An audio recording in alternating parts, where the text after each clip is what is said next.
सध्या मी नागोठणे येथील कोलीवाडा परिसरामध्ये आहे। या ठिकाणी झालेल्या मुसळधार पावसामुळे नागरिकांच्या घरामध्ये पाणी घुसलेलं आहे।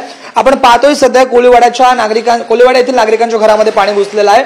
त्यामुळे अचानक आलेल्या 2 दिवसीय मुसळधार पावसाचा फटका कुठेतरी या कोळी बांधवांना देखील बसताना दिसतोय। सध्या आपण पाहतोय या नागरिकांच्या वतीने घरातलं पाणी जे आहे त्याचा उपचार सुरू आहे।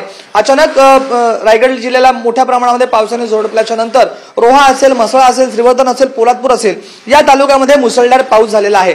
सध्याच आपण पाहिलं तर आंबा नदीची पाणी पातळी जी आहे ती 9.20 मीटरच्या वरती गेलेली आहे। एकंदरीत आपण जर पाहिलं धोका पातळी 9 मीटर असते, मात्र आंबा नदीची धोका पातळी जी आहे ती 9.20 मीटरच्या वरती गेलेली असल्या कारणास्तव अधिक पाणी जे वाढण्याची शक्यतेची प्रशासनाच्या वतीने वर्तवण्यात आलेली आहे।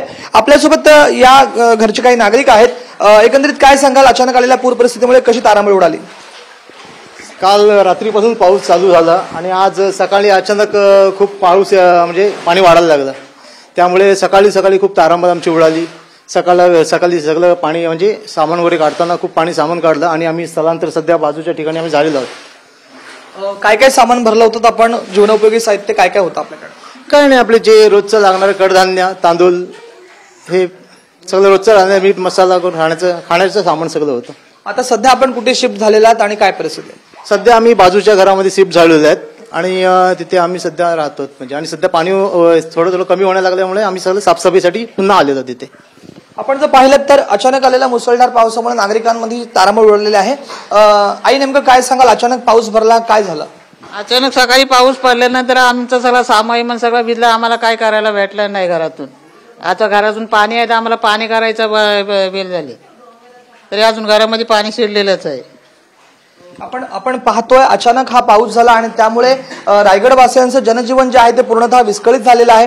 आपण बघतोय या नागरिकांच्या वतीने सध्या घरातील पाण्याचा जो उपचार सुरू आहे। अचानक आलेल्या पावसामुळे पूर्णतः जनजीवन रायगड वासियांचं विस्कळीत झालं आणि याचा फटका जो आहे तो कुठेतरी एकंदरीत नागरिकांना बसलेला आपण पाहाव्यास मिळत आहे। वेळ जर्नलिस्ट अथर्वसह राज वैश्व, पॉइंट टीव्ही मराठी, रायगड, नागोठणे।